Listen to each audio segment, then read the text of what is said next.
Welcome to the Journal of Biophilic Design podcast.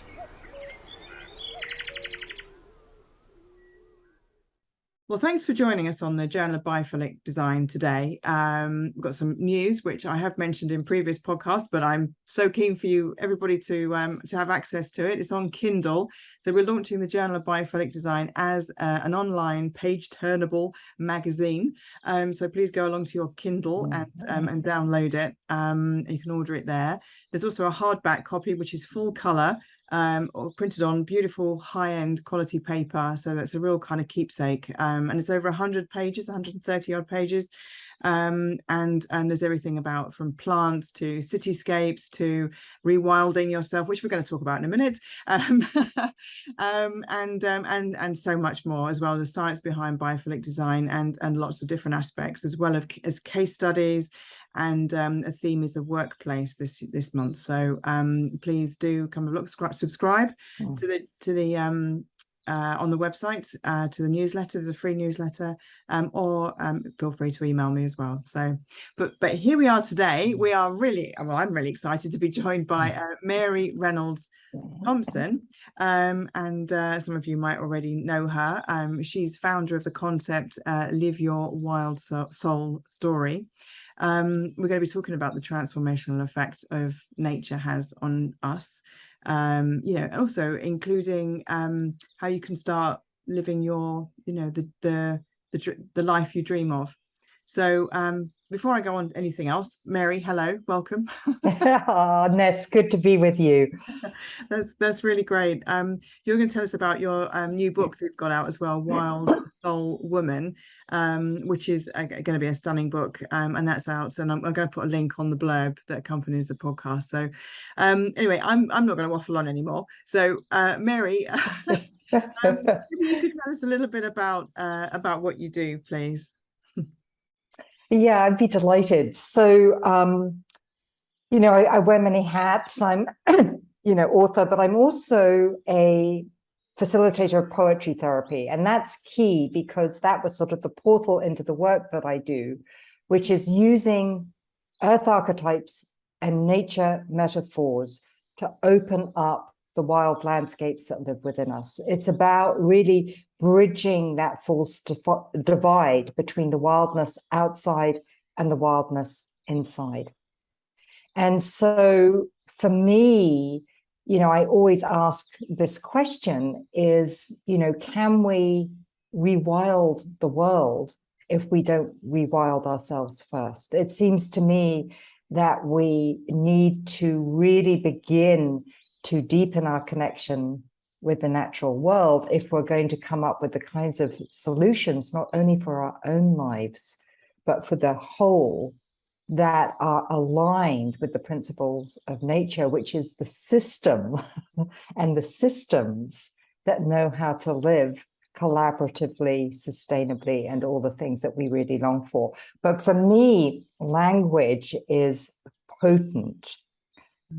So it's really when we reshift our language, when we start really absorbing and integrating these incredible earth archetypes of these landscape archetypes, these natural metaphors, we begin to start stirring something very ancient and primal within ourselves, which is this connection to nature. We are nature. People forget that. We are the earth in human form, right? Yeah. And we've completely lost the thread of that story. Yeah. That's wonderful. I don't know if we're going to talk about how you do that. I think we are, aren't we? If we're not, we should talk about it. Maybe. We should talk about it. Yes. But I love that idea that, about rewilding. We talk about, as you said, rewilding the planet, rewilding nature, rewilding the cities and the towns and and our sort of neighborhoods and things. But yeah, how can we do that if we're not rewilding ourselves? There's got to be an element of freedom within our spirit as well and our soul, in order to be able to do it effectively and really to understand the effect it's going to have. And then you'll be passionate about it, presumably, and really be doing it for the right reasons and, make it achievable, I suppose. So, yeah, I think when you begin to understand that nature and what we're doing to nature just mirrors what we're doing to our own psyches and souls. So, for example, let me give you a very, if you think about a raised forest, it's absolutely devastating, right?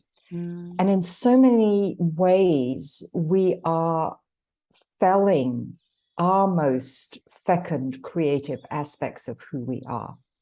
So we're not just cutting down forests, we're cutting down creativity, diversity, all, rootedness, a sense of belonging, all of those different things.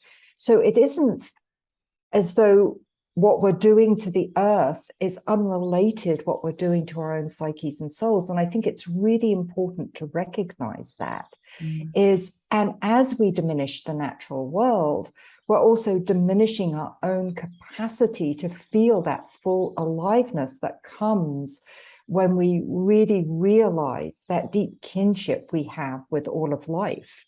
So we're not just hurting the planet, we're hurting ourselves in very deep and profound ways. I was on a panel it was a Nature Connection panel a few years ago, and they had brought a school class to listen to what we had to say.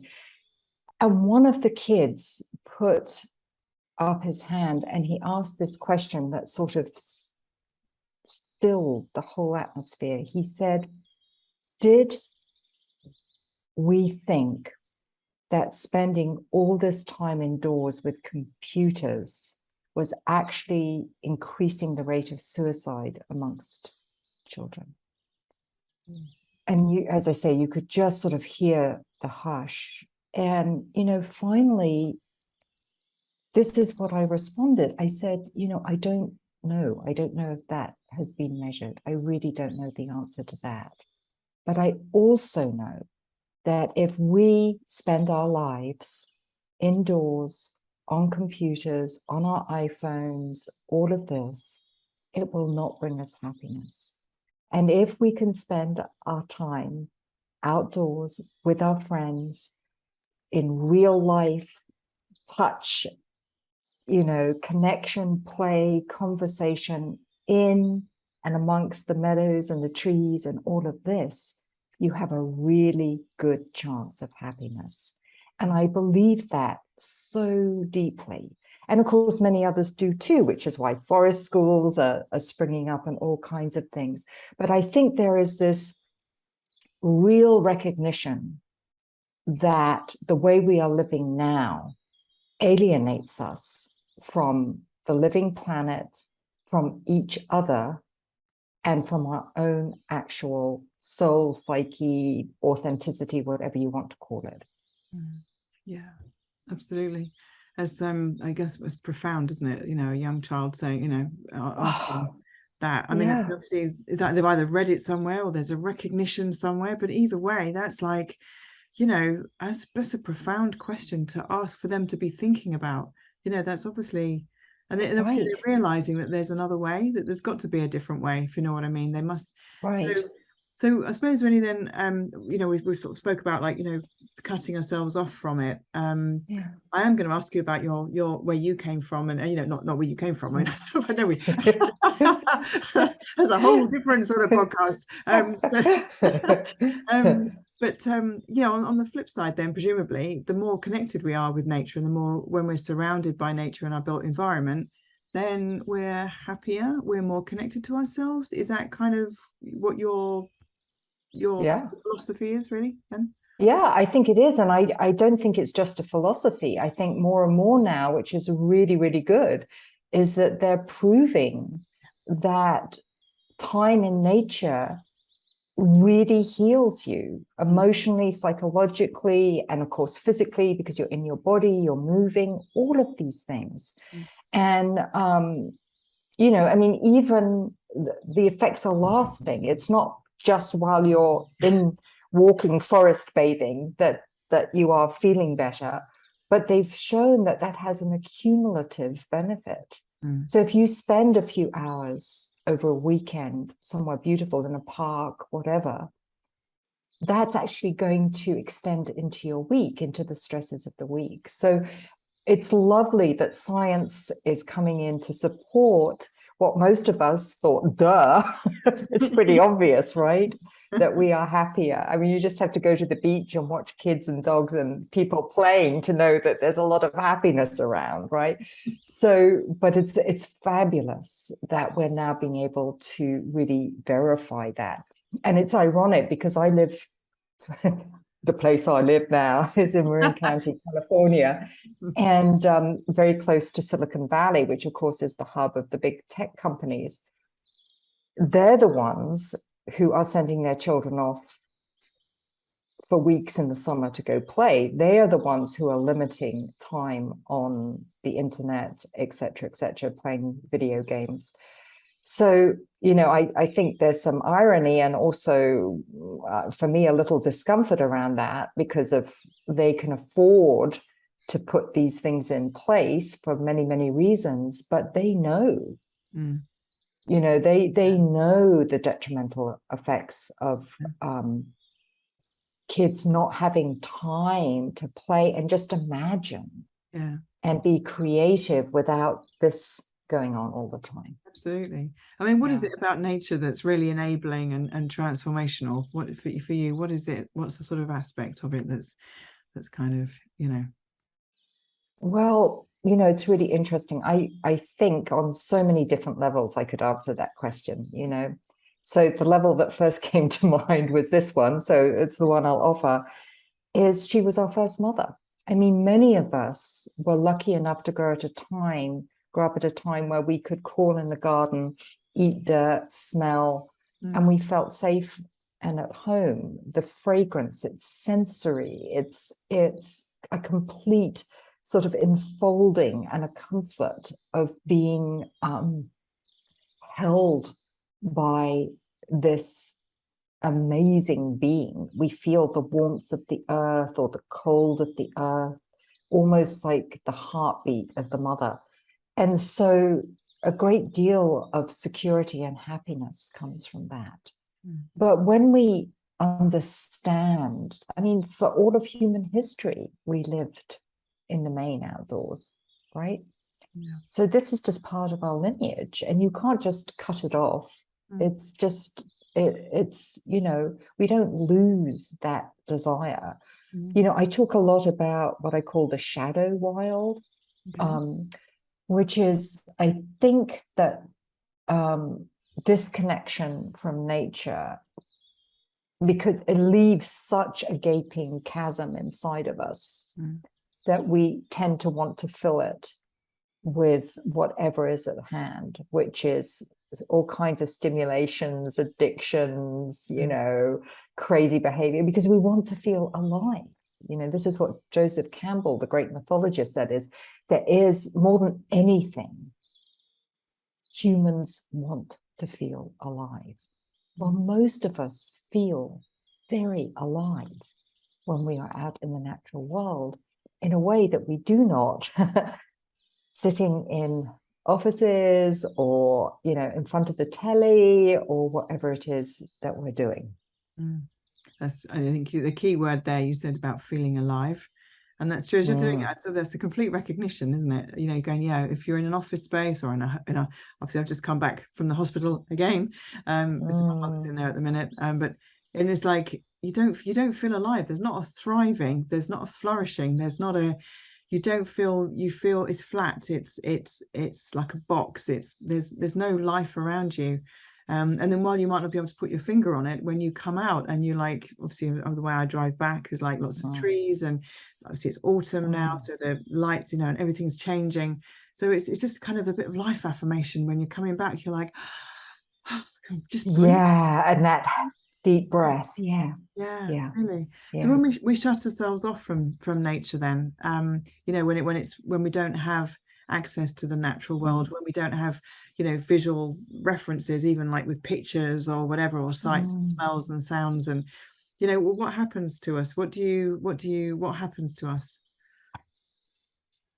Well, you know, I think what happens to each person is different. I mean, I know for myself, with this desire to feel alive, and also to belong, which I think is this deep human need to feel a sense of belonging.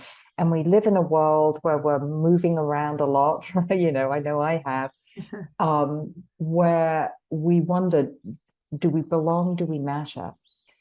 And when we know in our deepest, deepest being that we are essentially the earth in human form, we cannot not belong, that we are part of the earth's 4.5 billion year history, we cannot not belong, that actually we, if you go 13.8 billion years back to the flaring forth, the Big Bang, whatever people want to call it, is everything that comprises us was there. We cannot not belong. And so I think there's this this knowing of that changes the way we feel about ourselves and our own lives. At least it has for me. I am not inconsequential. You are not inconsequential. We matter. We are matter. We have meaning. And that to me is the beginning of this return to this sense of purpose and passion and what are we here to do. If you just think, if you're in an alienating world, it's really hard to believe that you have a place or that you matter. And I'm not even sure if I'm answering your question now, to be honest, Ness. I sort of seem to have gone off on this tangent, but maybe I am answering the question. I'm not sure. But I do believe that it's really important to make this reconnection. Yeah, absolutely. Yeah. I mean, I normally ask at the beginning, but what got you into the sort of to nature and to sort of like, you know, resonating? Where was that point? What happened to you, or what happened? Was there a revelation, or what was the thing? Yeah, I mean, it's interesting. Like many children, I was sparked by nature, and like many people, I grew away from that. And for me, I grew into alcoholism. So from the ages about 16 to 27, I was a fearful alcoholic. Tremors, heart arrhythmias, blackouts. I mean, being an all-in person, I went all in to the boozing. So I'm 27 years old. I'm terrified of living sober, but I've quit drinking, and I'm walking on the bluffs above the Pacific Ocean in Marin County, where I live, on a really stormy day. And I'm kind of sweating and shaking and thinking, how do I do this? And I looked out at the ocean and I felt, I mean, it was just churning and chaotic. And I thought, that's how I feel inside. And the next moment, this thought slipped into my brain. Yeah, but it's also really strong. And I thought, well, maybe I can be a complete mess and strong too. And I felt salt in my mouth, and I didn't know if it was the ocean spray or my tears. And I just knew in that moment I was going to be okay. And that was almost 40 years ago. And that has been really true. But I felt this moment of deep kinship with this water, which is always, I mean, I cannot see a body of water without wanting to be immersed in it. That just supported me and spoke to me. And that there again was a kind of metaphor, right? A natural metaphor. But it meant so much to me that I took a meaning from it that has served, you know, my greater good, and hopefully therefore the greater good of, you know, the greater whole from that incident. You know, that sense of oneness with this wondrous, amazing body of water. And I think many of us feel it, you know, if we watch the sunrise or a sunset, and suddenly there's this sense of awe, and we're a part of it. I mean, this is the important thing to know. We're not discrete observers. We are part of this whole magical, mysterious whole. And it's I don't know, it's a perspective. Let's put it that way. It's a powerful perspective. That's a wonderful way of putting it. We're all part of that, you know. We are. It's I mean, I kind of, I think we like you say, we've all had a profound Mm. connection to nature, or have had an experience in nature, and often it's come when there's been like tragedy or trauma or something, and just you sort of go to nature, don't you? You kind of, or you find yourself being held by nature in some way, if you want to sort of describe it in that way, you know, like you say, whether it's like Yeah, in the rain and tears are falling, but it's kind of mixing with the rain, and it's just like you sort of feel part of it. So I think we've all, even like you say, just looking at something that's really incredibly beautiful, it makes your heart sing. It makes you feel like you've come home. It makes you feel, right, you know, it doesn't necessarily right. trauma. It can be a real positive Yeah, experience. I was just going to yeah. ask you, you know, I mean, do you think there's enough nature connection in our built environment? I mean, do you think we're doing enough? Do you think there's, you know, more could be done, or you know, like in healthcare or in schools or education, or I mean, how can we do it? How can we bring more in? How can we connect these? How can we Yeah. connect everyone more to feeling nature?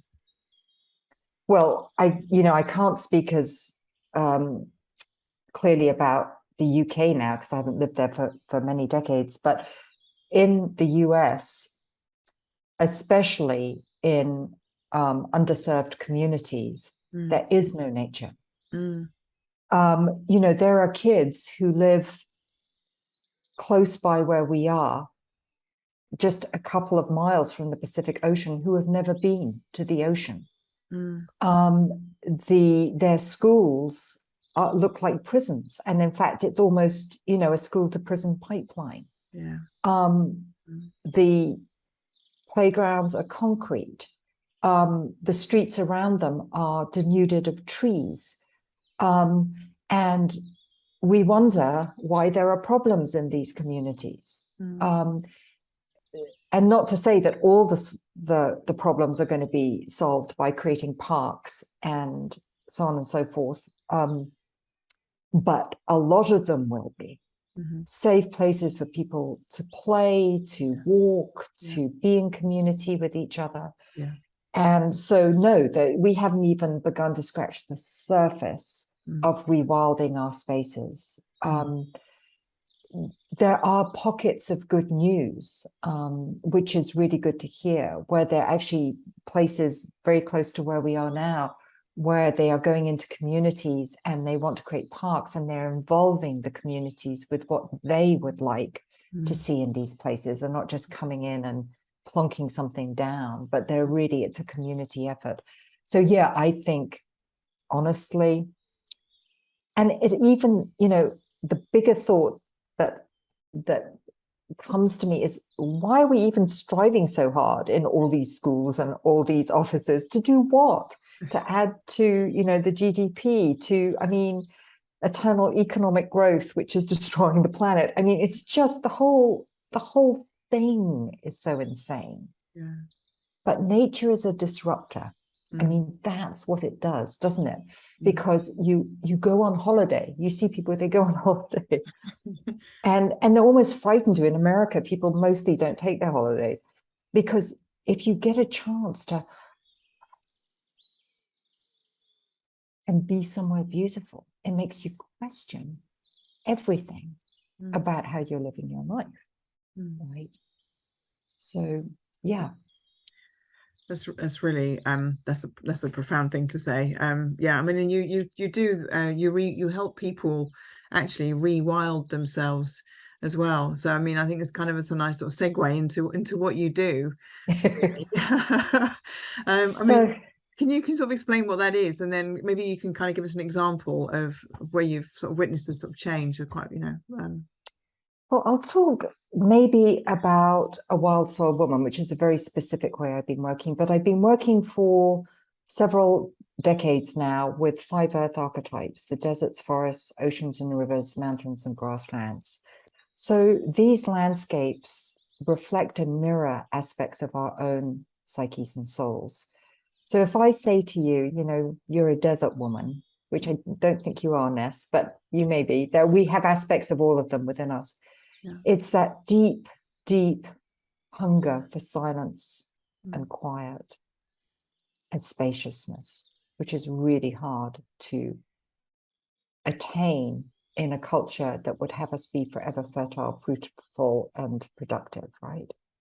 So what I do is I invite people into these deep archetypes to reflect on landscapes that hold profound wisdoms about who we are at our core beneath the enculturation of a patriarchal, hierarchical, capitalist society, right? Because it's really hard, as we know, when you're caught up in all of the goings on of life, and most of us live in pressure cookers, right? Very hard.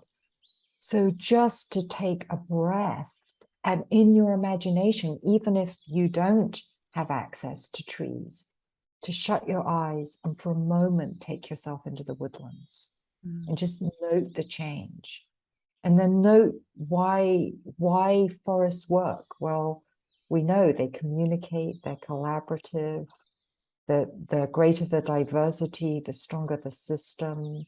The old trees feed the younger trees. There is a whole incredible system of being that is also who we are. And so we can go in there and think, yes, it's okay I'm a little quirky and different because we need that diversity. Oh, yeah, I've moved all over the place for work, but there is a place I can feel rooted. Where is that place? So that's just really, it's playful, it's imaginative, but it's also archetypal. So these landscapes are archetypes, and archetypes live inside of us. So they begin to start stirring and sort of having a bit of a life of their own. And there's no prescription. I mean, people will respond to different ones differently. It'll open different things.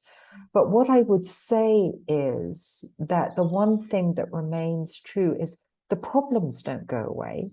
Life doesn't, but there is a deeper courage, creativity, and authenticity in the way that we meet those things. Is that once we resource these archetypes, we begin to feel supported by this profound ancient primal wisdom. And I also talk about the archetypes as our ancestors. I mean, we literally emerged out of these places. They are part of us, we are part of them. So we feel like the backing of the ancestors. Yeah.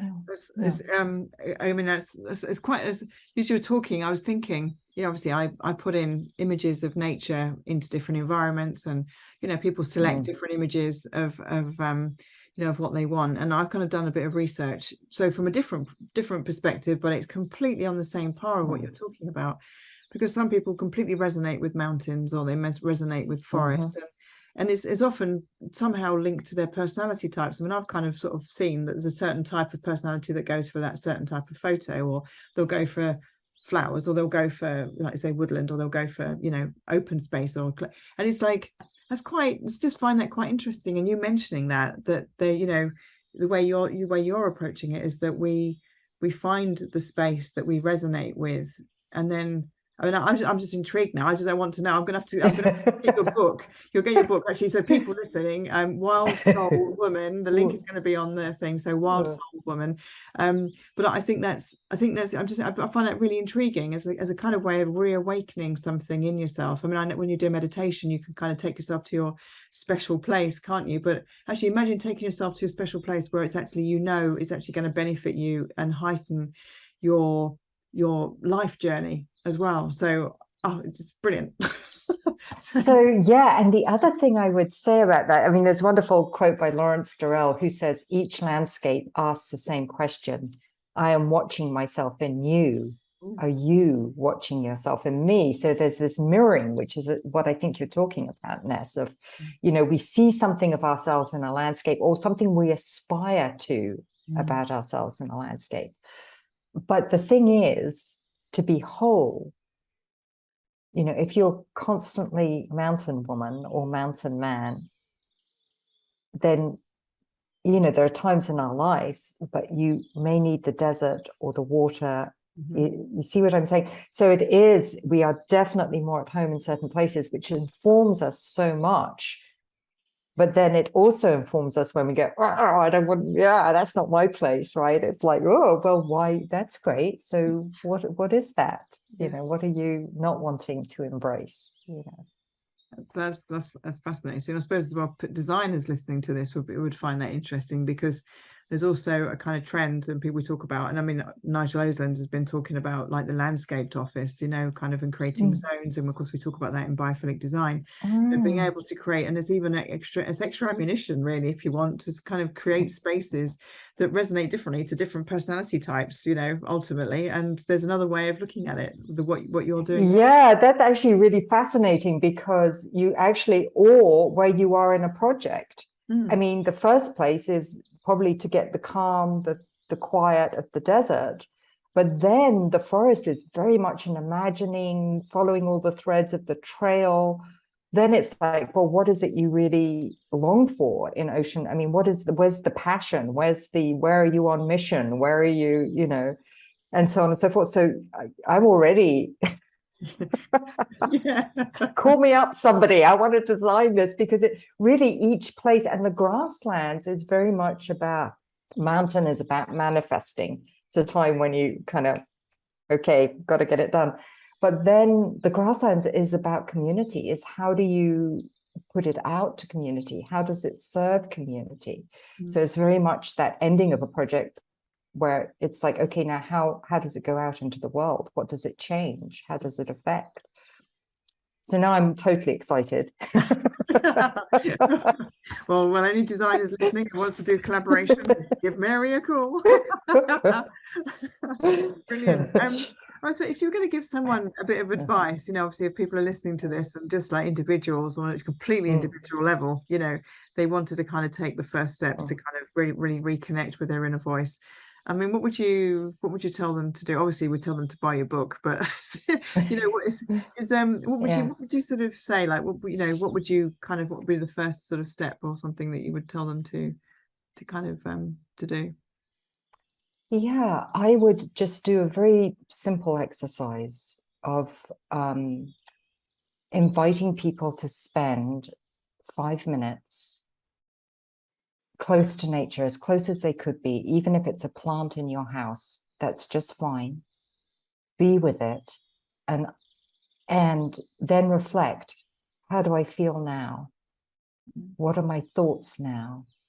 Where in my physical body am I feeling the energy? Just a really simple thing, so that you're essentially beginning to notice.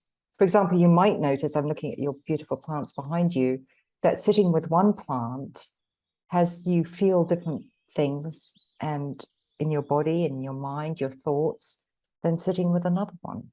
And so you're just noticing, okay, there is something, some exchange, some relationship, something, communication, kinship going on here. And yeah, I feel better, or I feel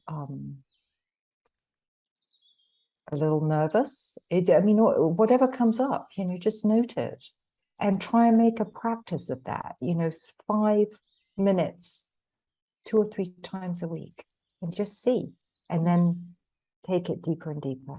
And so how does that help you? I mean, with that knowledge that you have then, so say for instance, I might look at a plant and I might feel, actually I feel quite empowered, or, you know, I might feel, you know, I might bring up something that I'm like worried about or something. So what would be how would you use that as a kind of key for unlocking something?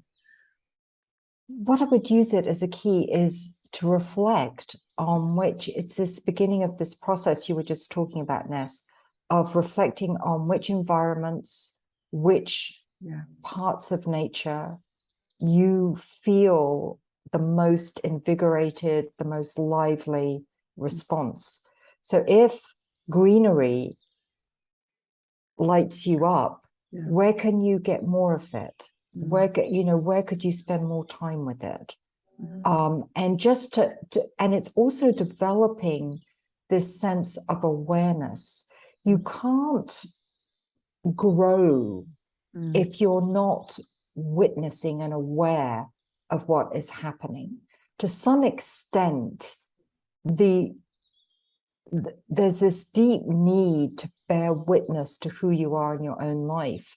And so if you just, oh yeah, I had a great day, yeah, I was outside, it was lovely, well, that's wonderful, but it doesn't grow you. But if you have this experience and you go, what did I feel? What were the feelings? What happened?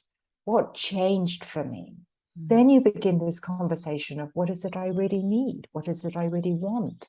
Who am I becoming?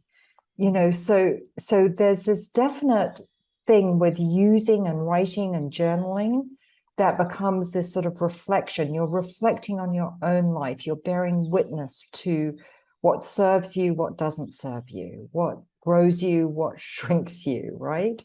Yeah. And you hopefully, like a plant moves towards the sun, you are then able to consciously, intentionally begin to move yourself to what brings you alive. That's lovely.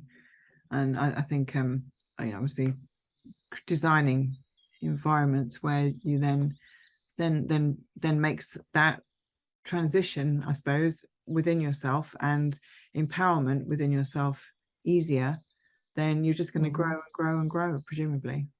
So well, yes. Yes, and not egoically. I mean, this is what we've been taught to grow, right? You know, ego, self, and everything like that. But I think when we really connect with nature and we realize that we're one part of a much greater thing, is we're consciously growing in a way where we're aware of our impact.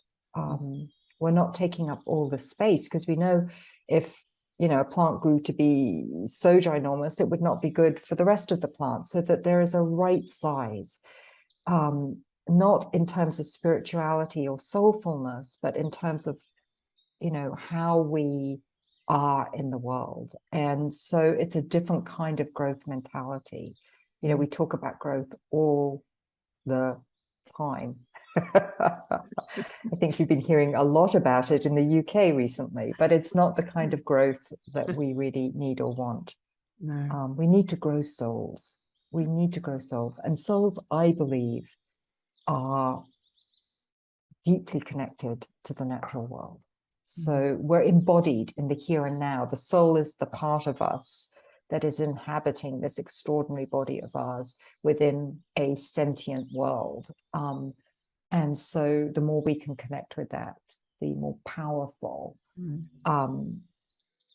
the healing, really. Yeah.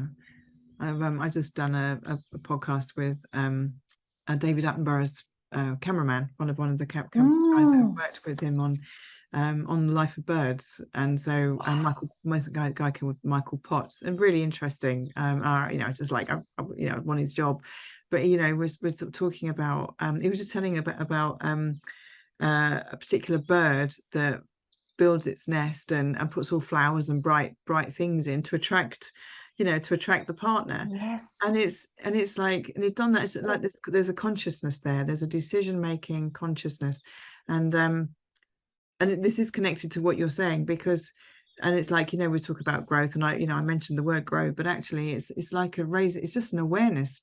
It's almost like unraveling, unveiling an awareness within yourself to go, hang on a minute, we're all part of something, and everything has a consciousness or an intent. Even a plant has an intent to grow towards the light, right? Like you mentioned. And I never made a sort of secret of it, but I really think that biophilic design in the built environment will help remind us that we are part of the whole world and the planet and the living planet that we're on, that would make us respect each other and the plants and the birds and the animals and the reptiles and everything else that we're there, that we're one sort of big soul, if you want. But Yeah. we're just one part of the same thing. We all interdependent on each other as well. So, but I really love. I'm going to have to get your book because it just sounds great. Maybe we could just talk a little bit about, because we're getting quite very spiritual and stuff, and some people might start turning off, going, "Oh, they've gone mad, these people down there." But actually, I don't think they will, because I think they're understanding what it is. It's about just actually this stuff is actually part of us, whether we're a CEO of a company or whether we're the janitor. We're all resonant. We all resonate with our environment and the things that are around us, and we need life around us. And whichever approach you take is the right approach. So anyway, so let's talk about your book. I want to talk about your book. Can you where the idea of your book came from, and just a little bit about it as well? Obviously, it's called Wild Soul Woman. Yes, can I be very, there she is. There's her, Wild Soul Woman. So actually, I've been working with the Earth archetypes for several years. In fact, I have a previous book, Reclaiming the Wild Soul, that was a journey through the Earth archetypes, and then an organization called Tree Sisters, who are sort of an eco-fem organization that encourage women's leadership, but also the reforesting of the tropics. So they have this sort of dual mission. And they asked me to teach a course on the archetypes. And I had this question, is like, well, if I'm teaching to just women, what's that like? I mean, I already knew that women had a different experience of nature because of our cycles and our moon cycles and all of these things, right? Physically, we're very attuned, our bellies swell with these ancient oceans when we're pregnant, all kinds of things. So, but what would it be like with the landscapes? And what I found was this, that working with these earth systems allowed women to separate themselves consciously and in many ways at first unconsciously with systems that support the feminine. So it's really hard to heal within a system that actually is subjugating you. And we live in a patriarchal system, right? So that has silenced and shamed women over many centuries. But once we take our conversations and our creativity and our imaginations out of that system and we began to bring them to these earth archetypes, everything changes. And what changed in the process was these emerged not just as desert, but as desert woman. And what would a desert woman do? And what would a forest woman do?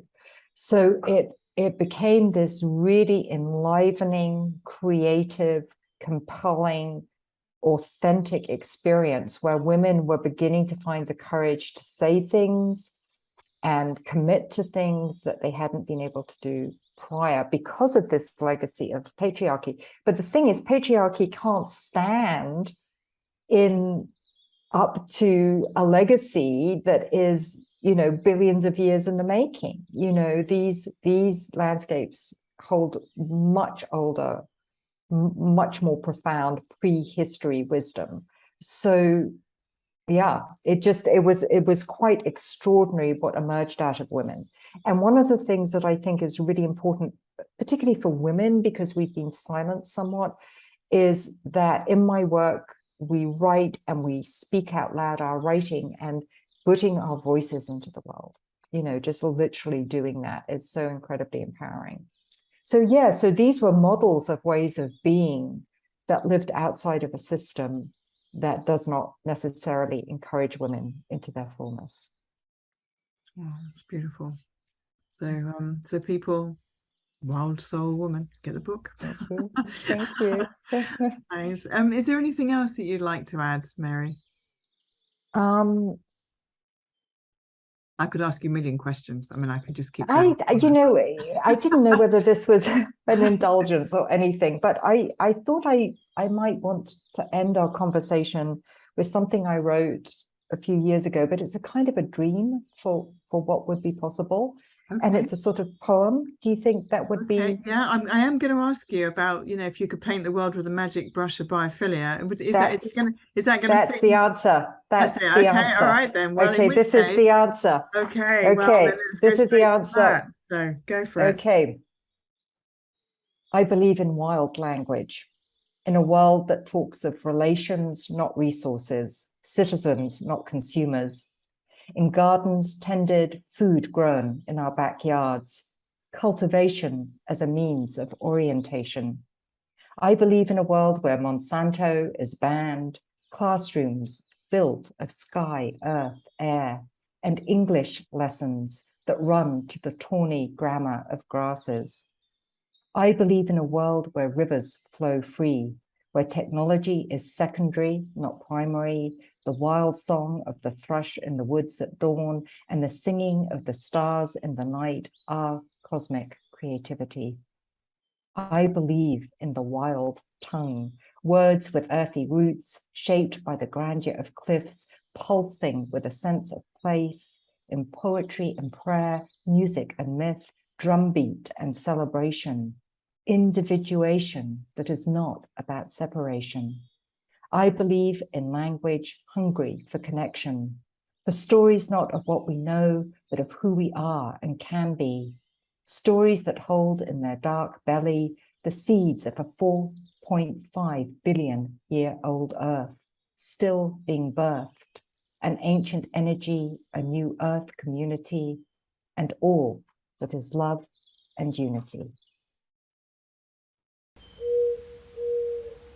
Thank you for listening to the Journal of Biophilic Design podcast.